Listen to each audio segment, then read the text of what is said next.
चलो दोस्तों, आज मैं आपको एक मजेदार कहानी सुनाती हूँ जिसका नाम है मेकअप की दुकान सास। निर्मला को मेकअप का बहुत शौक है। बल्कि शौक ही नहीं, निर्मला मेकअप एडिक्टेड है।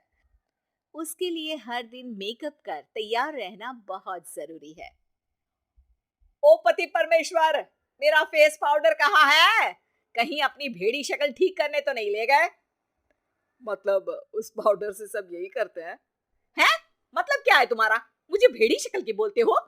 अरे ये तो तुम ही बोल रही हो, मैंने तो पाउडर के लिए बोला था। हाँ हाँ, सब जानती हूँ। मेरी सुंदरता से किलसते हो तुम। उसे मेकअप बोलते हैं। अरे कभी उसके बिना बाहर निकल कर देखो, खुद का बेटा तक पहचानने से मना कर देगा। निर्मला भड़कते हुए आगे कुछ बोलने ही वाली होती है कि तभी उसकी बहू माला कमरे में आ जाती है। अरे नहीं नहीं नहीं नहीं, गुस्सा नहीं मम्मी जी। गुस्से से मेकअप की ऐसी तैसी हो जाएगी, चेहरे पर झुर्रियां पड़ेगी सो अलग। हाँ सही बोल रही हो। मुझे ना इस बेवकूफ इंसान पर ध्यान ही नहीं देना चाहिए। ये वैसे भी मेरी खूबसूरत और जवान स्किन से किलसते हैं। अरे वाह, मेरी बूढ़ी घोड़ी और लाल लगाम, लगे रहो। ऐसा बोलकर रमेश हंसते हुए कमरे से बाहर चला जाता है, जहां उसे जतीन हॉल में बैठा मिलता है। पापा, आप क्यों सुबह से ही मम्मी की टांग खिंचाई में लग जाते हैं? मजा आता है बेटा। आज अगर बहू नहीं आती ना तो वार तो फिक्स थी। वैसे तुम यहाँ बैठे क्या गप्पे लड़ा रहे हो? ऑफिस नहीं जाना? ये कहकर रमेश ऑफिस चला जाता है और निर्मला अपना मेकअप पूरा कर सहेलियों से मिलने निकल जाती है। जहां से वो कुछ घंटों बाद घर वापस आती है तो माला उससे कहती है, मम्मी जी, मुझे करवा चौथ के लिए कुछ शॉपिंग करनी है। क्या आप मेरे साथ मार्केट चलेंगी? अरे ये तो मैं भूल ही गई थी। हाँ हाँ, अपनी उम्र छोटी करने में पति की लंबी उम्र करना कहाँ याद रहेगा। अब बहू, मुझे ना तुमसे ज्यादा शॉपिंग करनी है। कुछ देर रुको, मैं तैयार होकर आती हूँ। अरे सुबह से सजी धजी घूम रही हो, इसमें भी मार्केट जाने के लिए अलग से क्या तैयार होगी? अरे वो फ्रेंड्स के साथ किटी पार्टी वाला मेकअप था।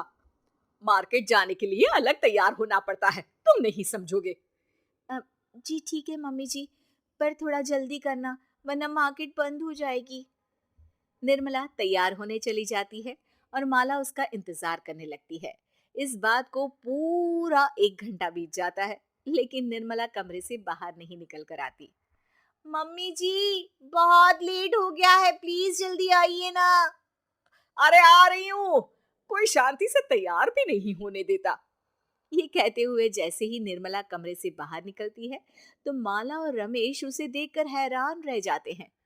अरे, सिर्फ मार्केट जाने के लिए कपड़े, हेयर स्टाइल, मेकअप सब बदल दिया। अरे आखिर ऐसा कौन करता है? मैं करती हूँ जी। अगर आपके अंदर कोई फैशन सेंस नहीं है ना तो इसमें मैं क्या कर सकती हूँ? आप दोनों इसे बाद में कंटिन्यू कर लेना, अभी बहुत लेट हो रहा है, प्लीज चले। मार्केट पहुंचते ही निर्मला मेकअप की दुकान पर चढ़ जाती है और एक के बाद एक सामान देखने लगती है। मम्मी जी, प्लीज थोड़ा जल्दी कीजिए, मुझे साड़ी खरीदनी है, दुकान बंद हो जाएगी। माला बार बार निर्मला को यही बोलती रहती है, लेकिन वो तो उसकी एक भी नहीं सुनती और देखते ही देखते मार्केट की सब दुकानें बंद हो जाती है। चलो मेरी शॉपिंग तो हो गई। अरे तुम्हें कुछ नहीं खरीदना? बहुत जल्दी याद आया आपको। अब इस मेकअप को लेकर ही घर चलो, मैं कल अकेले आकर खरीद लूंगी। दोनों निर्मला के मेकअप का सामान लेकर घर वापस आ जाती हैं। उन्हीं के साथ साथ जतिन भी घर पहुंच जाता है।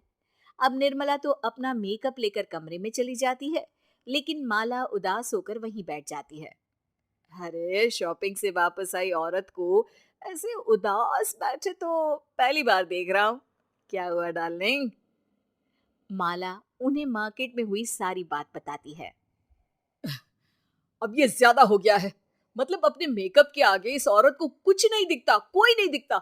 इसका बस चले तो किसी के मातम पर भी लाली लिपस्टिक लगाए बिना ना जाए। इसका तो कुछ करना पड़ेगा। इतने सालों में तो कुछ नहीं कर पाए, अब क्या करेंगे? अरे साथ दो और देखते जाओ। अब तीनों मिलकर निर्मला को सबक सिखाने की प्लानिंग के साथ कभी उसे मेकअप के साइड इफेक्ट्स वाले वीडियो तो कभी टीवी पर चल रहे मेकअप से हुए स्किन प्रॉब्लम या स्किन कैंसर की न्यूज दिखाने लगते हैं।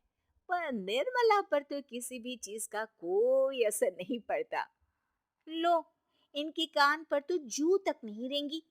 Plan flop. अरे अभी नहीं, मेरे पास एक और आइडिया है।